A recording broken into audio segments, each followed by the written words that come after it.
It was a conference run here in Hong Kong in 2006. It was a seminal Routledge publication bringing together some of the world's best practitioners in new media and cultural heritage. There are people in the audience that were here and contributed to this book. And Professor Tom Kvan, who was going to give the closing keynote speech, was the man behind this book. And so we're very, very honored to have him here. He's currently Dean of the school, or Dean of the Department of Architecture, Faculty of Architecture at Melbourne University, and he is co-authored with Justina Karakovic, The Making of Hong Kong. They lived in Hong Kong for many years, both working at the Department of Architecture at Hong Kong University, and so they have an incredible wealth of knowledge about Hong Kong, and this results from a study of vernacular architecture and contemporary architecture in Hong Kong. Thank you.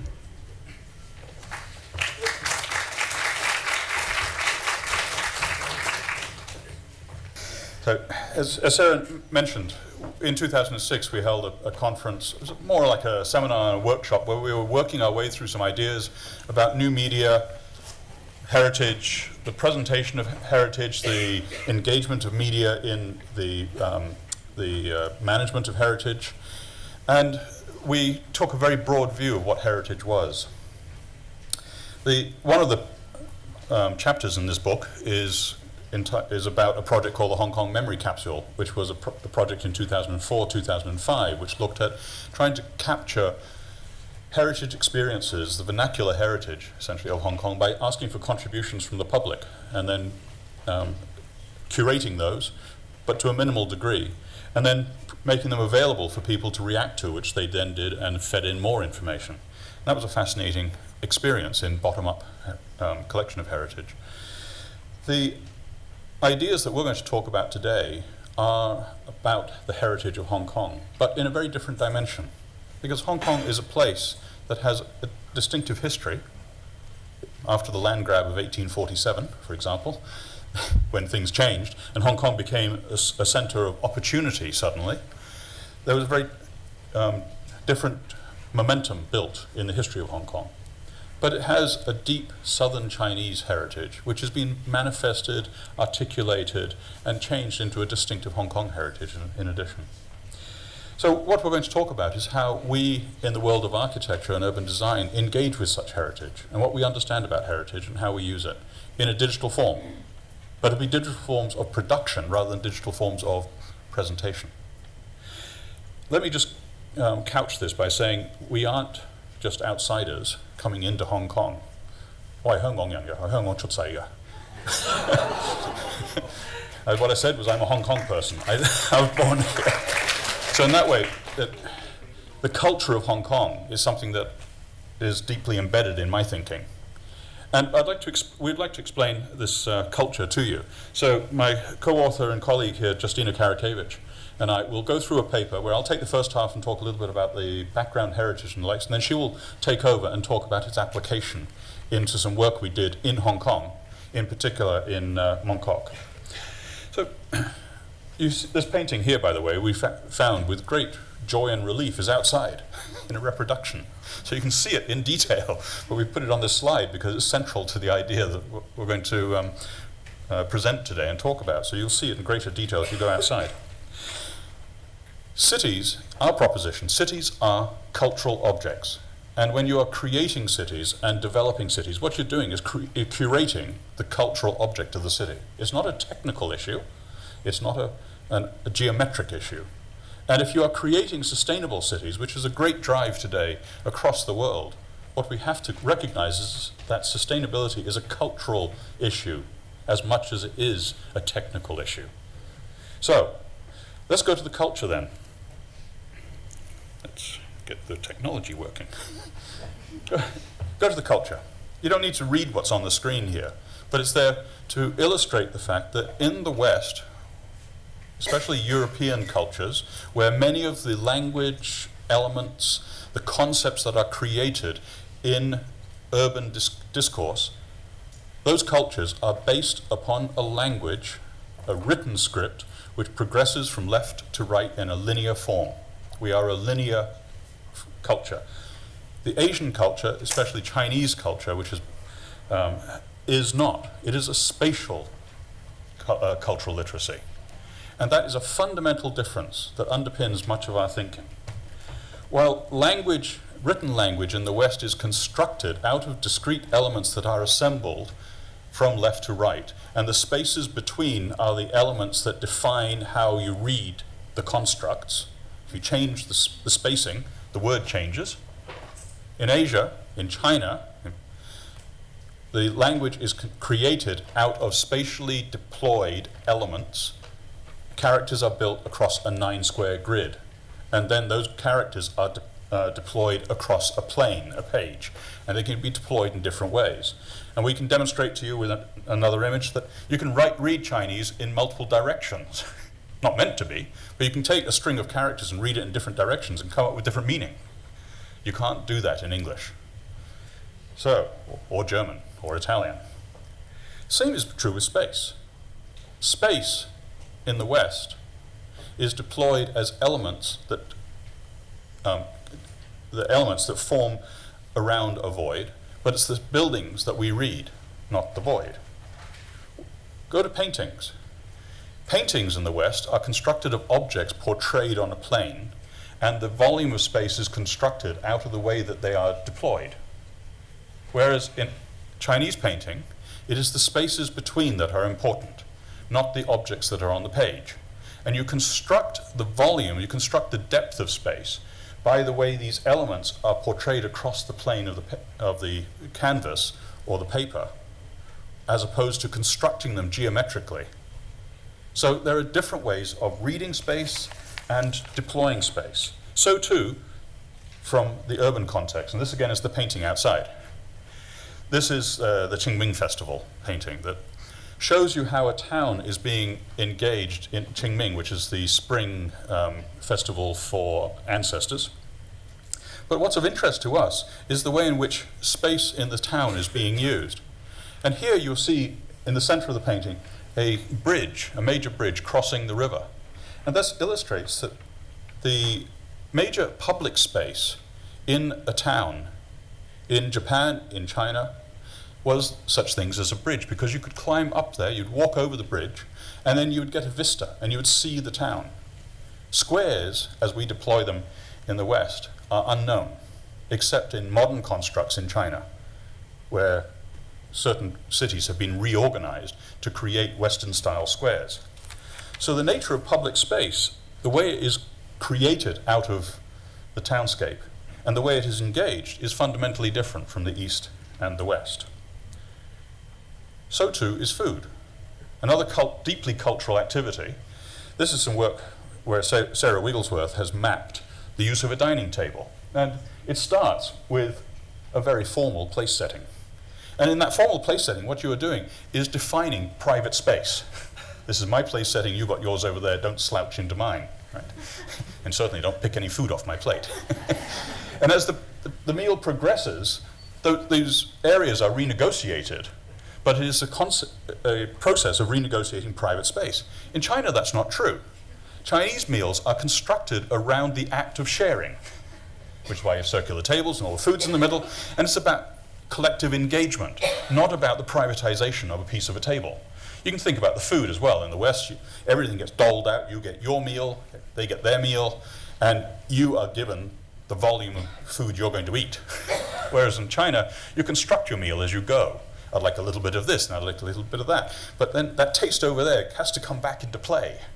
And so I bring it back into play by reaching over and grabbing a piece of that and eating it again.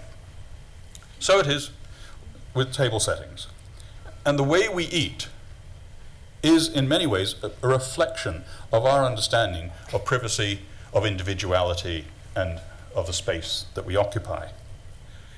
And there are two meals that we will come back to, which are these two, very shortly, which characterize Hong Kong. On the left-hand side is dim sum, and on the right-hand side is something which is found in the New Territories, just north of here, and is called pun choi. And it is characteristic of this very southern part of China, and unknown in much of the rest of it. So we'll come back to that in a moment. Now, before I progress, let me ask you to think, conjure up an image of Hong Kong. What is your image of Hong Kong? You've been here a few days for those who are visitors. For those of you who live here, you have a strong image of Hong Kong, don't you? And that's the image you had, right? No. Because no one has this image. Because everyone has that image. But the truth of it is that 60% of Hong Kong is unbuilt land.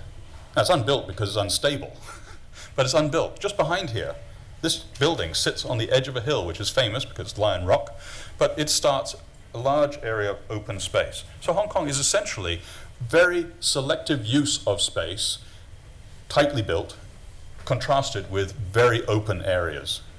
And that is a key element of spatial reading in Hong Kong, which is distinctive. People in Hong Kong,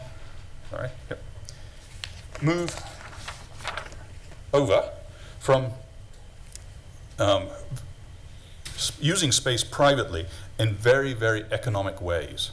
If we start with early housing in Hong Kong, what we find is that the early settlements from 1840 onwards, where the city was initially created, were small units, back-to-back houses with no passageway between, which were constructed on the principles of the shop house, which is prevalent from the coast, along the coast of China, from Fujian all the way through Hong Kong. It then goes off around Penang, it goes to Singapore, and then it actually comes back to Hong Kong in a reformed manner, where the British have written various regulations around it. But the first buildings in 1840 were the natural forms that were found across the coast here.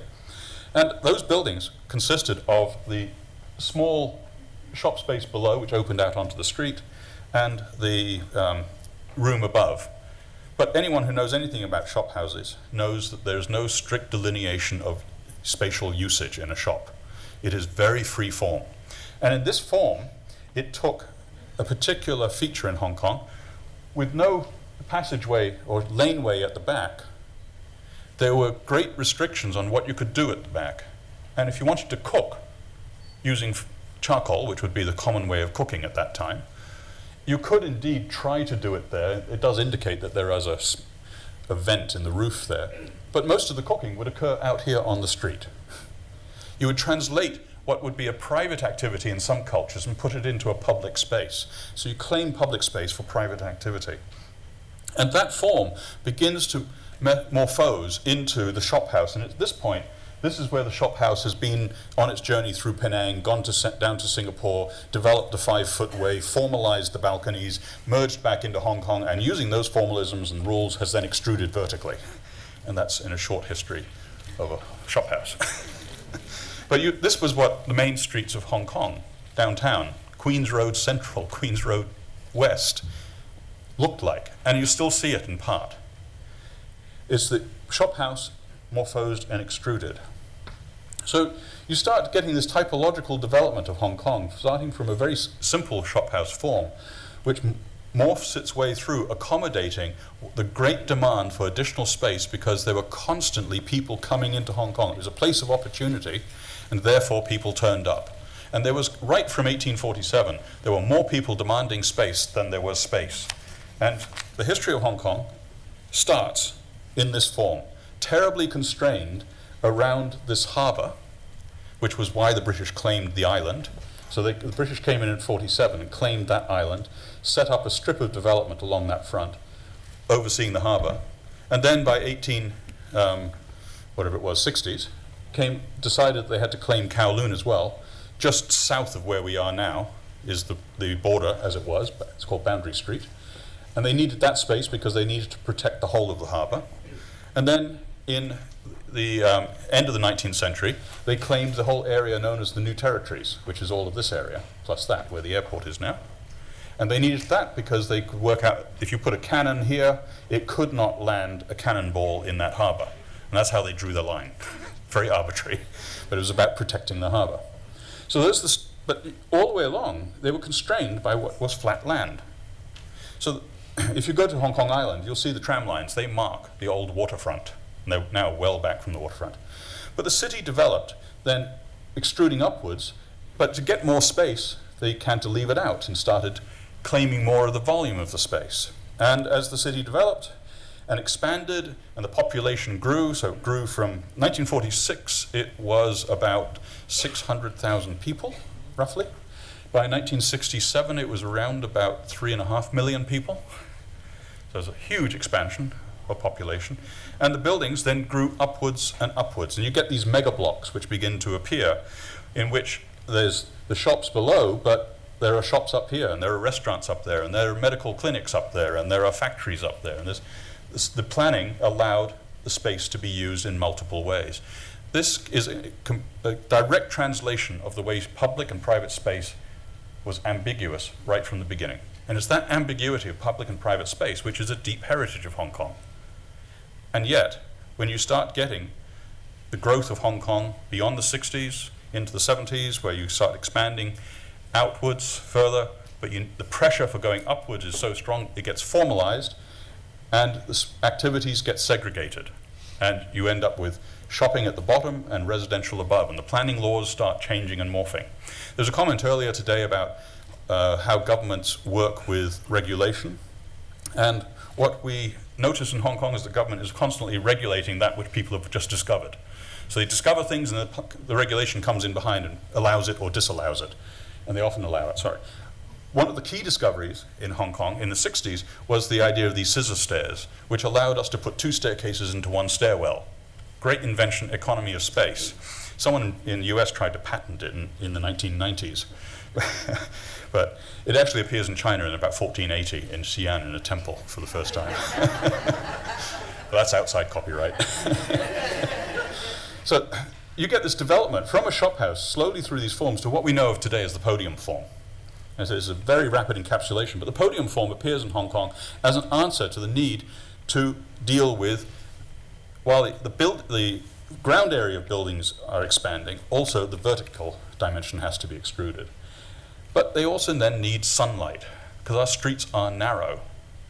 So you've got buildings being set back, and then you get larger plots, so there are setbacks. And this is the evolution of the podium, as you now see throughout China, throughout Asia. It appears in Hong Kong in about 1980s.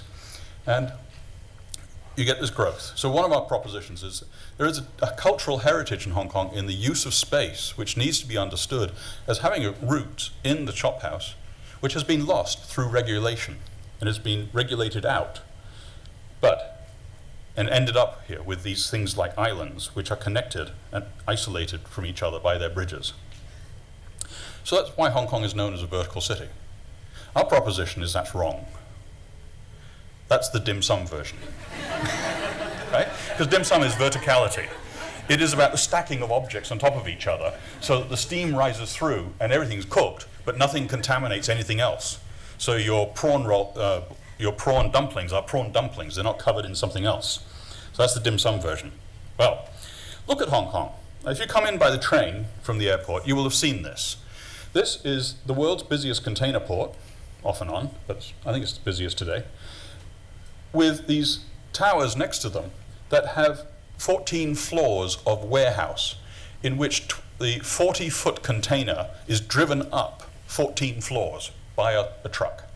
So it is simply the land folded on top of each other. So you've taken a port and folded it on top of each other. Here you have a church. There used to be a church on this site. This is Wan Chai. Oh, sorry, I'm getting distracted here. This is Wan Chai, where there used to be a Methodist church on that site. They were given a triangular site. They worked out they could make a lot more money by putting an office building there. So they built an office building and rented it out, but then they put their church on the hillside. So they created a hillside church, right?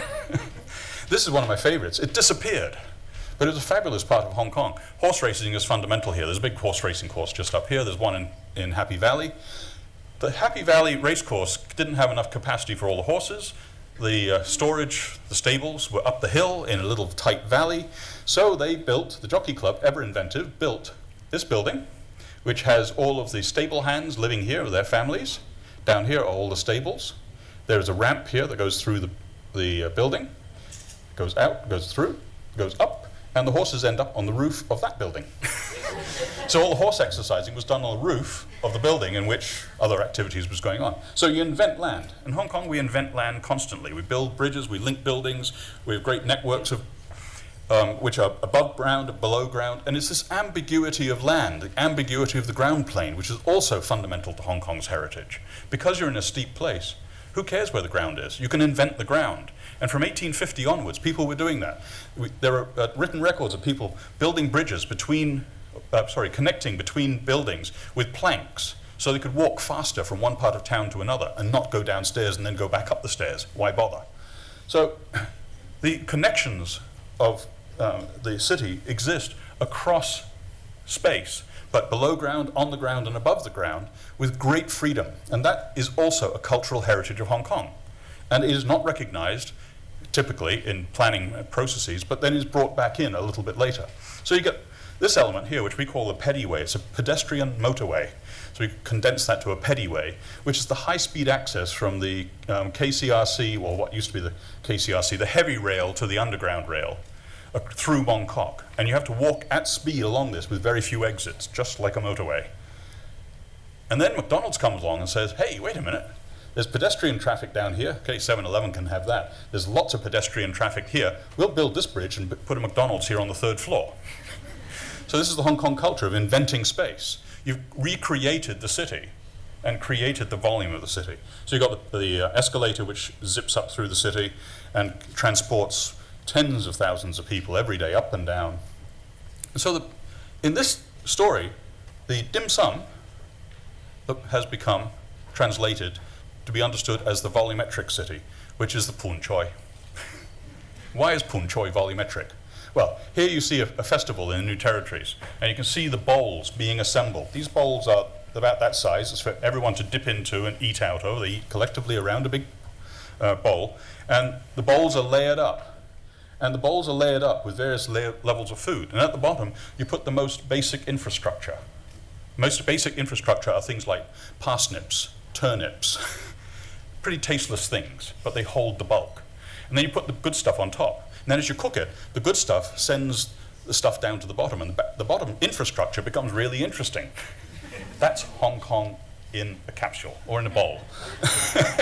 So what you get is a city where what's going on above is important because it comes back down again. It's not about segregation. It's not about the development of dim sum stratification. It is about the use of space in many ways. And so I'll rip through this one very quickly, which is a shop in Nanjing, which demonstrates this beautifully. Here's a shop in Nanjing, and you can see the chap sitting outside, and you can see his shop, and you can see some elements there. There's a sink there, for example. Within that shop are multiple activities. He doesn't have a bedroom, a living room, a kitchen, a workshop. This is the old shophouse attitude of use of space. It's the ambiguity. The outside space, the public space, is part of the inside space. We calculated here, if you take that volume of space and voxelize it into little cubes, you've got 2,250 of them. But if you track all of the activities that are going on there, you've got 3,819 volumes of space going on, being used in this 2,200. That is the volumetric. It is the ambiguity and multiple use of space in multiple ways. So the shop house, in the way it's being used, starts to evolve and to morphose, and the way the public space is used is also ambiguous. So a street can be used for traffic at one point, it can be used for shopping at another point, it can be used for other activities. Public space is used for the drying of goods, which are then sold in the shops. Just down the road here, you'll see at night that one street turns into a wholesale market for fruit, and the fruit is repackaged, redistributed, and the street by 6 o'clock in the morning is recomposed. Hairdressing can occur on the depth of a meter of the building, it can occur on the street, it can occur anywhere. So public space is claimed for private activities, for commercial activities, for public activities in multiple ways.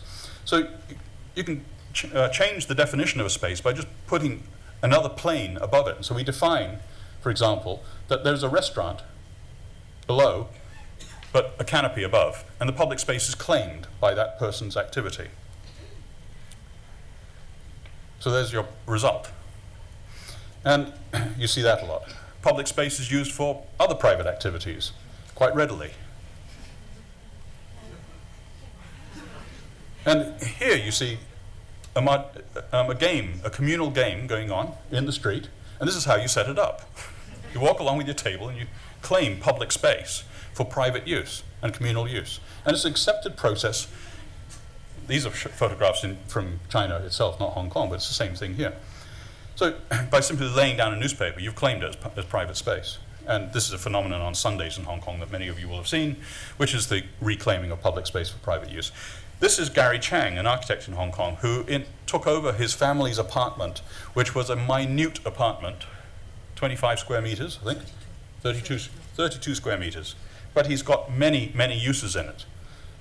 And you can find a great video on YouTube that shows him reconfiguring this apartment. But these are all the permutations that he can get out of one tiny space. By lifting things, moving things, sliding, the bed goes up, the shelves come down, the shelves slide out. He gets a vast number of uses out of a tiny space, and that is a volumetric approach to space use. And these characters who are in Hong Kong live in this warehouse. It becomes their showroom, and the ambiguity of the shop house is replicated in a current condition. So I'm going to hand over now to Justina. Okay, so in 2003, we were asked by KCRC, railway company at that time, to look at possibility of actually redesigning Mong Kok Station. This is the area that we were given, and we very quickly realized that the area that belonged to the railway line was full of government buildings and some schools, shopping center, public transport interchange, and a hotel.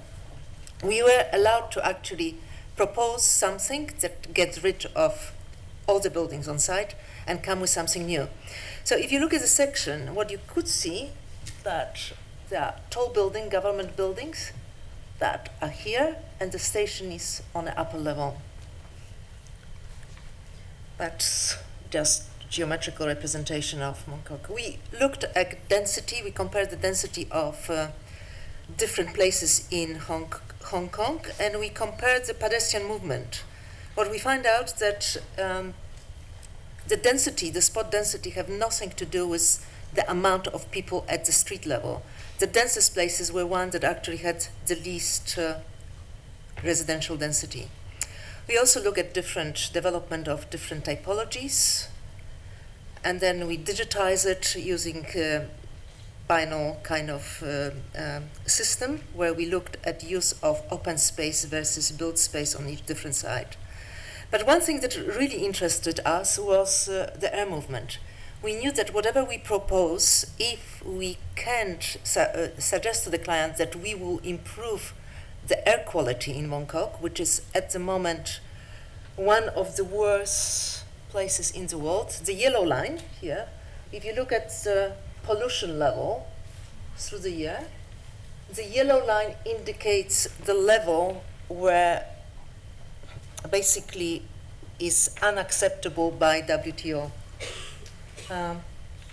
And the red line is basically what you should have, well, which never happens.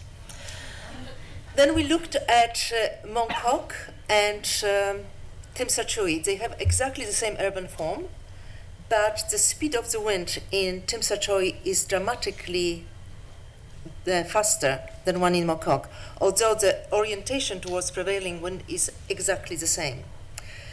And we came to the realization that this happens because the prevailing wind, which is only changing about 18 degrees during the different seasons, is stopped by these government buildings, and then prevailing wind comes on top and compacts the pollution at the street level.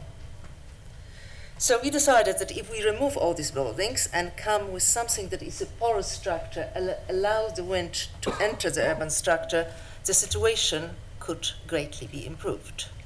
So a lot of computer modeling, wind tunnels, and looking at air movement and prevailing wind during different time of the year, and making modeling in such a way that during the winter you would require much less wind because you don't want to have too much draft. During summer, obviously, you want much more, and during spring and autumn, kind of moderate. So we start looking at, again, volumetric modeling of the whole site. And we decided that if we come up with some kind of porous form, it would be good to add some green space in order to filter the air entering Mongkok to be a little bit cleaner. That might have been kind of a utopian idea, but we thought we go ahead with it. So next thing, what we did, we took the volume of the site and we put all the existing function in here. Just basically volume of it. We also created the height that was permittable on that site, and we look at how much space is actually left for development. We knew that if we talk to client about redeveloping it, the profit will be one of the issues. We wanted very much to add housing to the site and community and green space, but we also needed to add office space to satisfy the client. Now, in order to add housing to the site, you cannot do it unless you increase the green area of the site. And I'll show you in a moment how much area you need to add in order to be allowed to add tiny little bit of housing. So we add the volume of open space into that diagram. And then what we did is parametry around the sun during 3 different times of 3 different seasons, basically, is summer, winter, and spring. And autumn will be more or less the same. And we start carving it to achieve the allowed plot ratio on that particular site. You cannot see that diagram. Okay, but that diagram shows the placement of places for elderly, where elderly people can go, which are spread. This is our, basically Mongkok. This is the station. I'm really sorry. And these are the spaces for the elderly where they can go and do some activities, which is totally not adequate enough. So elderly very often come to the little pocket playgrounds, which are here. And the amount of the green space is also very much underprovided.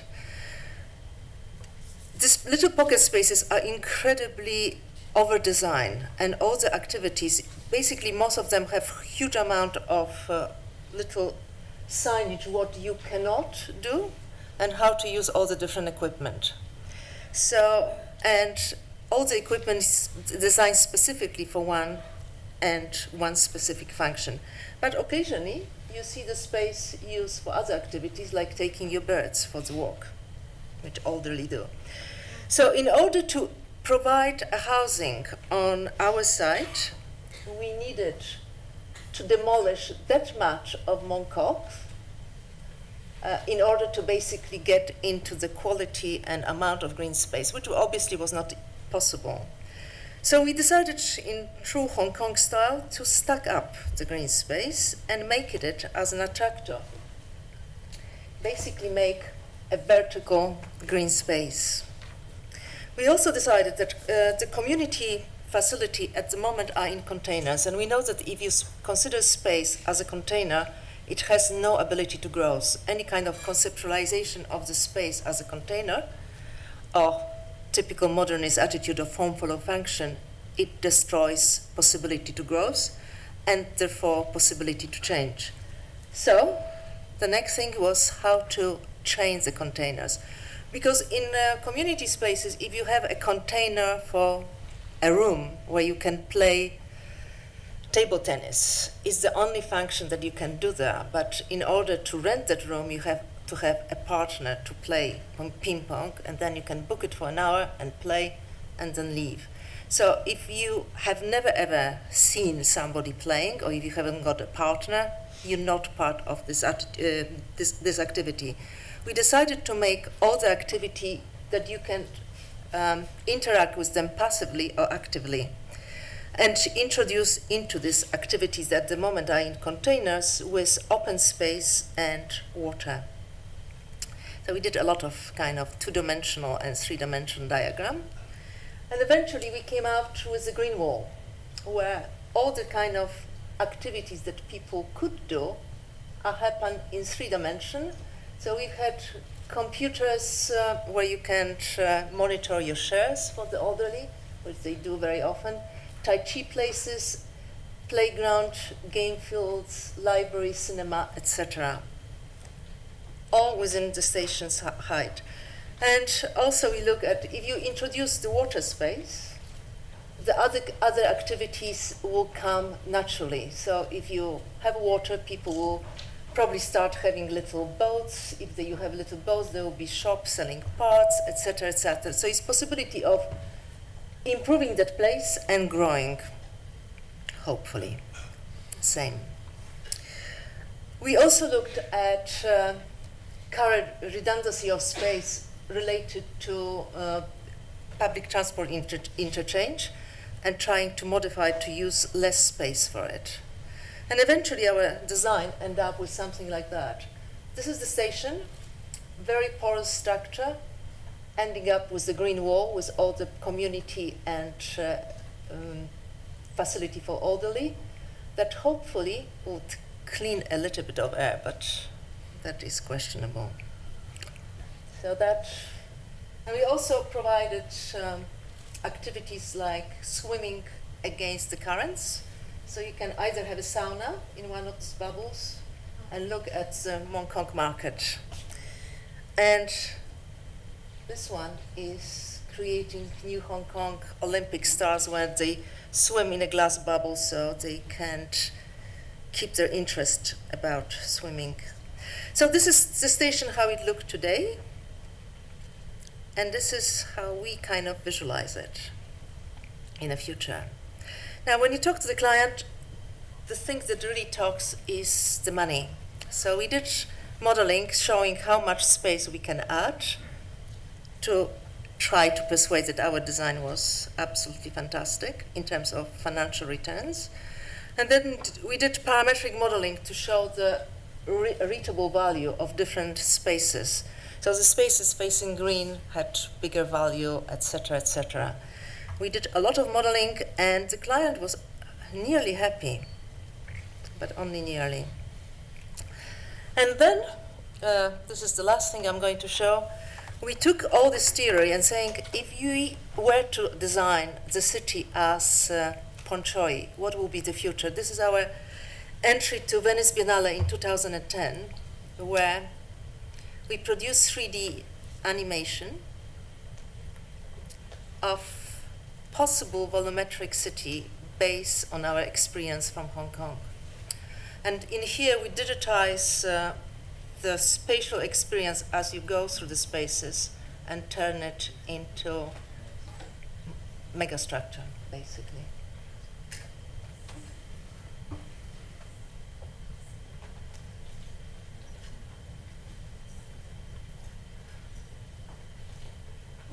And that's Venice.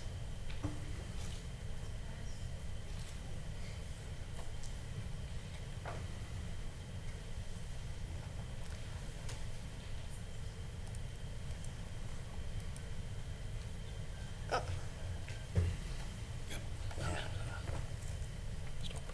Yeah, that's all right. Good, thank you very much.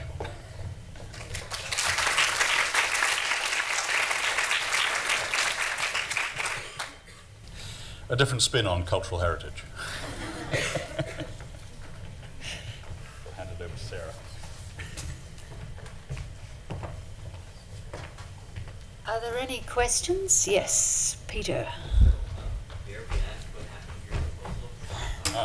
Right. Yes, the market forces. The client was the Kowloon Canton Railway Company. Kowloon Canton Railway Company was taken over shortly after that by the MTRC, the Mass Transit Company, railway company. And the MTRC is very pragmatic. They make money out of airspace and air rights development. So that's their model of success. They are not interested in trying to work on communal development. KCRC came to us in part because they had to build, there was two stations. One was Mongkok, the other one was out in the New Territories. They had to build a city of 200,000 people, or town of 200,000 people, in order to justify a railway station. So we did those two projects for them. We showed that how you could do a volumetric Pun Choi version of a New Territories town. And then they were bought out by MTRC, and they just went back to developing everything which is air rights and making their money that way.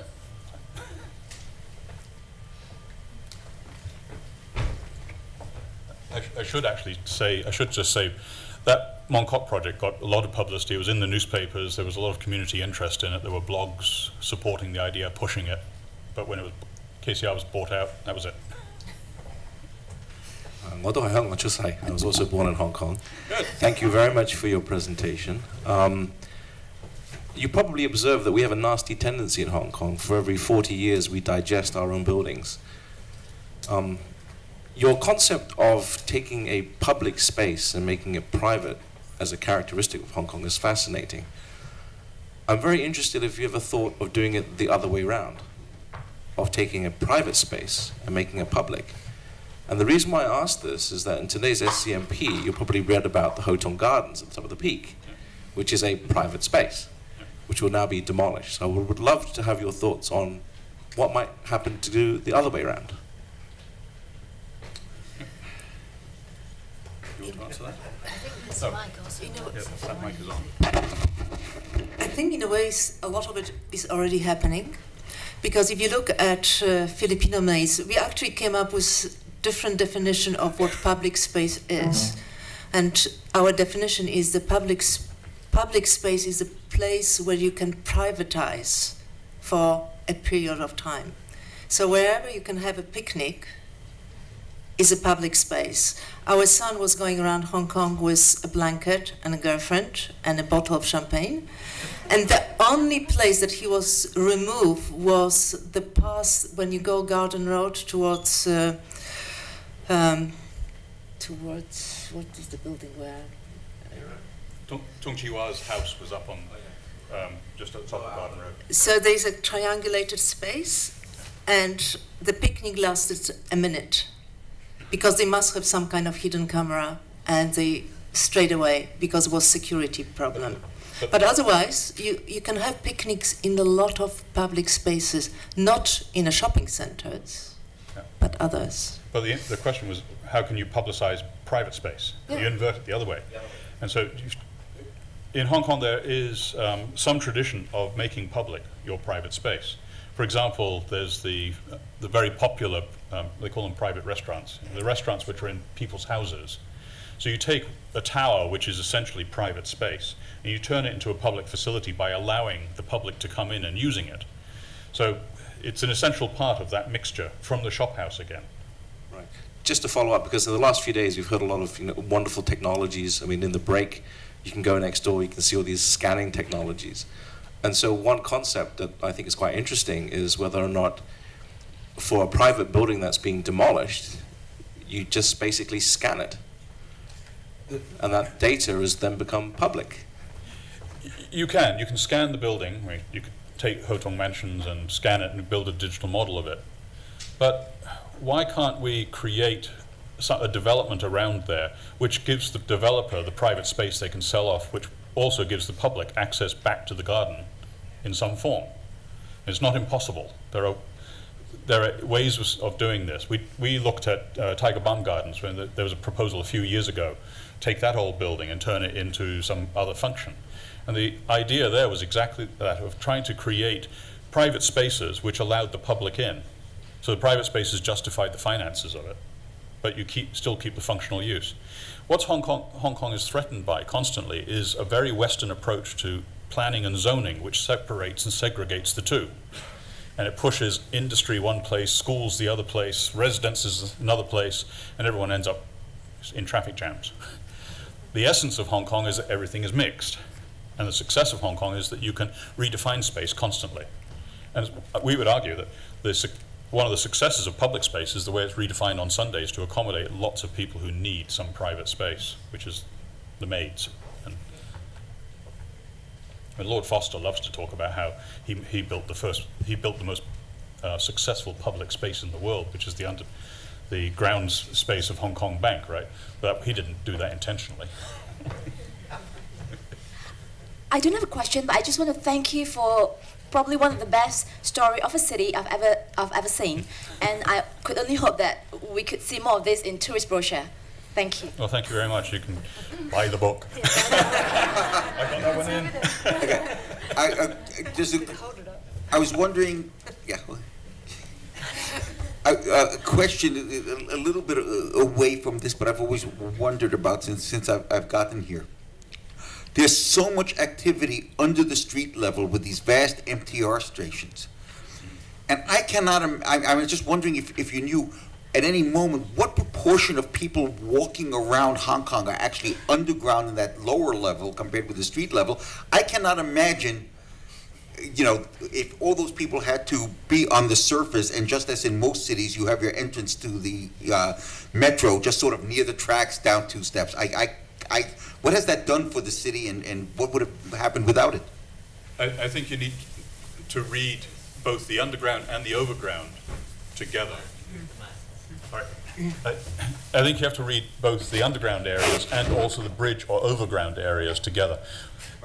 One of the facts in Hong Kong is that if every registered vehicle got on the road, there would not be space on the road for all the vehicles.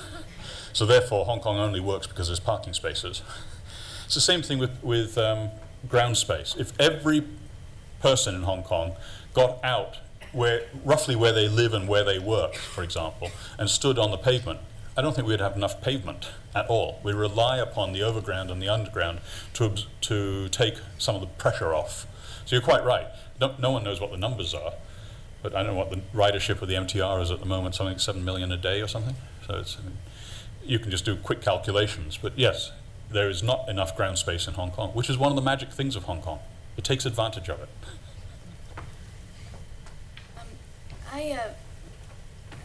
I'm not from Hong Kong, but I love it, and I love your concept. At the same time, I find it incredibly difficult to read these spaces, just as I find it very difficult to find my way around Hong Kong and to the metro stations. And I wonder how much of this is because, you know, I come from the West, I'm trained as a classicist, a classical art historian, and I'm used to a certain kind of perspective and a certain kind of layout of space, which to me makes spaces very logical, when I can see things in containers, as you said, and long vistas and all of that. If I had been born in Hong Kong and I'd grown up thinking in characters rather than in linear linguistic ways, would this make more sense to me? Would I be able to see my way through these spaces as easily as I can in a, you know, say a classically Roman designed city? I suspect, yes, if you had a different cultural background, you might be able to read space differently. And the reason for this, I would argue, is this, is our capacity to navigate through the various uses of space allow us to conceptualize how a landscape is created. If you grow up in England, for example, you read landscape as publicly accessible space that you can traverse in the countryside. If you grow up in the US, it is all private land. Right? So you read the landscape quite differently. You don't look for those hints of where you should go. And I think the same thing is happening in Hong Kong. There are you can make assumptions in Hong Kong that surely from here to there must be some way I could go up through there and across that way, and I'll just go try it, for example. Whereas in a Western city, you wouldn't make that assumption. So you wouldn't even you wouldn't look for the hints. In that way, your reading of it would be different. Now, I have to explain, the image here is created from a long theory and depth of study about medieval cities as well, and the way that medieval space is used in cities, and the way you overlook and you circulate. And the work that in particular Justina's been doing has been pulling that out and saying, what happens if you circulate on the front of buildings? we skipped over part of our story about Hong Kong, where circulation in vertical buildings is inside. It's all elevators. And we call these vertical cul-de-sacs. You go in, you go up the elevator, up and down. There's nowhere to go. And they isolate. They also privilege the view out to those who have access to the surface of the building, which is not everybody. Certainly in a law firm, most of us would be in the back room, and a few of us would be allowed the privilege of the view out. It's the same here. Oh. That hurt. So, No, we all had lunch on the top floor. right. So this is in part about what happens if you take space, public space, and put it on the outside of buildings, and not bury it inside. And what happens if you then put circulation across the outside of buildings as well? And then what happens when you start creating the ambiguity of public and private and allow for that?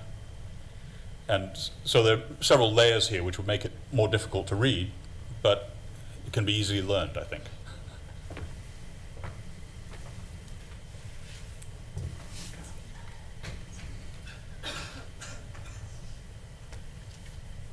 I just want to make one comment with the different levels. There's just last week there was a new report on the walkability of Hong Kong, and that's actually quite a negative tendency now, that for pedestrians you don't know where to walk because you cannot reach the ground level anymore because there are all these fences, and also the buildings only start at the third floor, and there's nothing on the ground floor. So that's a tendency that has been described in this report as rather anti-social and civic space. Yeah.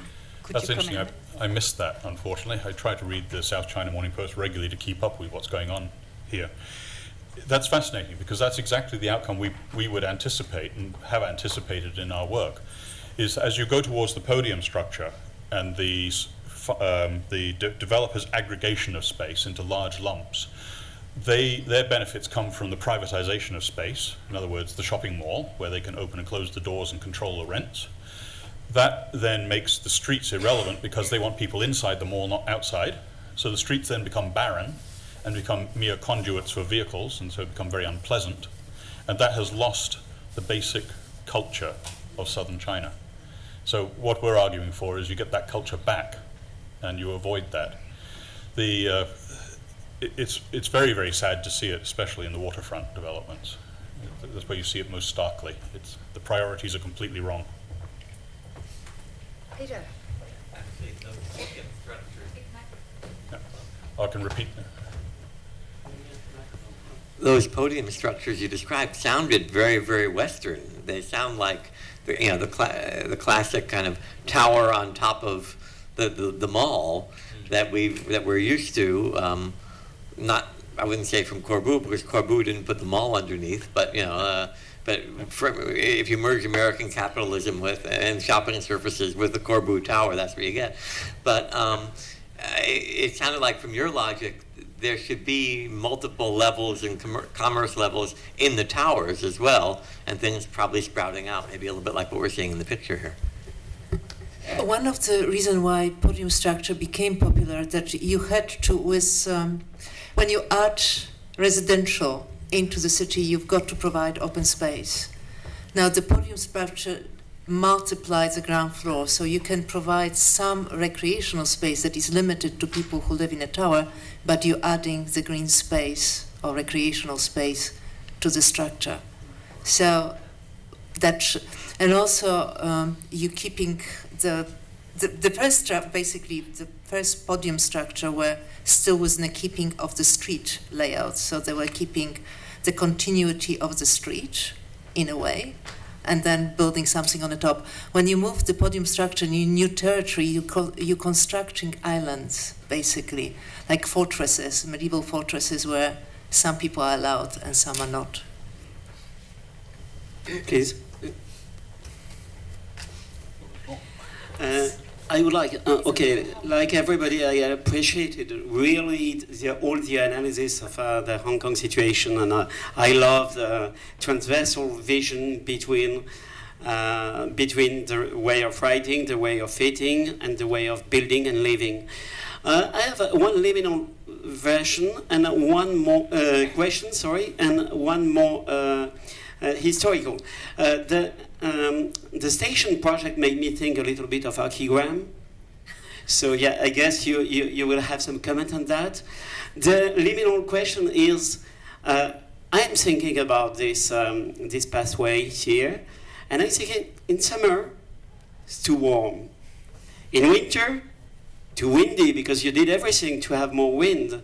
So you know that more other pathways are covered, and people are using actually a shopping mall as streets for a simple reason, that is a climate reason, also that changed completely the use of things. So just a few hints to maybe to refer. I'll let Justina address that. It's all my fault. I know the project is wrong. I mean, and why archigram? Peter Cook, actually, I work with Peter Cook. He was my teacher when I was at school. So that's my sense. Now, you're absolutely right that it could be too hot, but because you have a breeze. The problem with Hong Kong is that we always in air condition that is too low.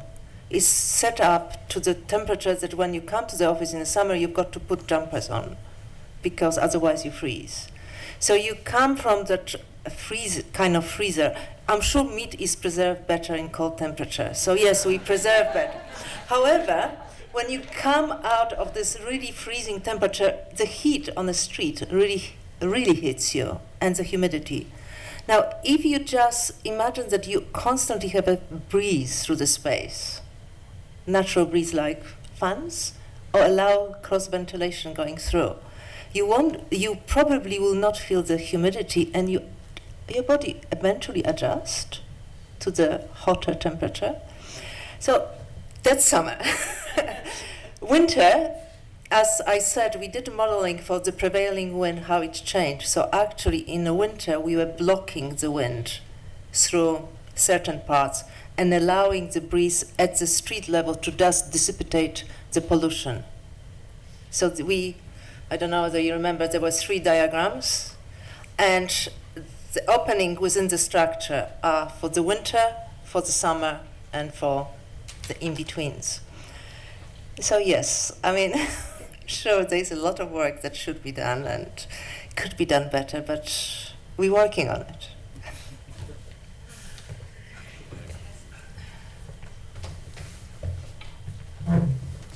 May I? May I have a question? I'm sorry. Thank you.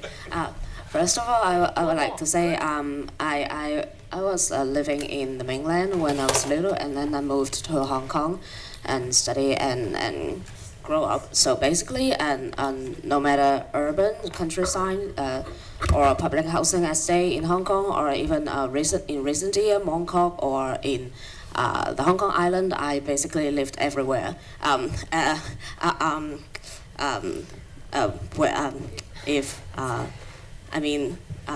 Inspired by the presentation, I have to witness that I am inspired by how accurate that, especially Tom has presented his observation and studies in the landscapes, especially in Hong Kong or the coastline of China.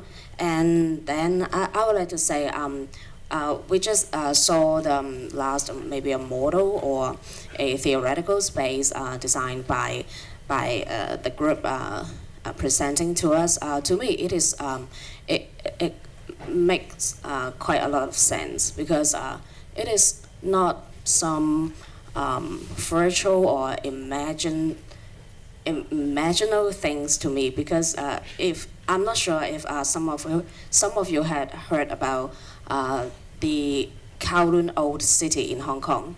To me, it is a reflection of this version of model. It is messy. It is a messy version. It is a version created by the ordinary people in Hong Kong, and it is just a bit, to me, just a bit fundamental difference is that it is without much green space, as far as I'm concerned. So I think it is really possible, especially in the space in Hong Kong, theoretically. But it leads me to another question: is that as a citizen, does Tom or Justina, Justine, okay, thank you. Do you guys have any opinions or advice to us as some citizens that except by expecting the government or the MTRO to adapt your ideas, your proposals, or except you just storm into the private places and publicize them? What shall we do? Do you have any ideas? Thank you. Well, thank you. Your comments are very, very good to hear. And I have to say that the Kowloon Walled City was part of the story that we left out, but it is in the book, and it plays into our use of space. I think our lesson from the Mong Kok experience was that if the ideas are up and discussed publicly, opinions can be voiced and articulated around particular proposals, and there was strong support of what we were trying to push as an idea. Hong Kong has a history, I think, of people coming up with ideas and pushing them, and after a lot of public debate, they quietly get adopted. So I would just say keep the debate going, keep having the good ideas, and make the debate as public as possible, and it can change. But there are enormous pressures because there's a particular development community that has worked out how to make money and returns from this particular model. They have to be taught how to make money from a different model. And until you teach them that, they're not going to change. But it can be done. Thank you very much. That was absolutely wonderful. What struck me so much about the work of Justina is that wonderful array of visualization styles and analytics. So many different ways to visualize a concept of space. It's extraordinary. Yeah, this is good stuff. You can buy it from Routledge. Wait for the paperback. The title, Sarah? The title is The Making of Hong Kong. It's also the title of the paper in the program, so you can get the details from there. Is it ebook? And it's coming out in Chinese. Okay. And can you download it as a ebook? It's an ebook, yeah. And there's an ebook. Yes. So perfect souvenir from Hong Kong. Having heard about Hong Kong, you'll probably never go out in the streets again, though. Thank you.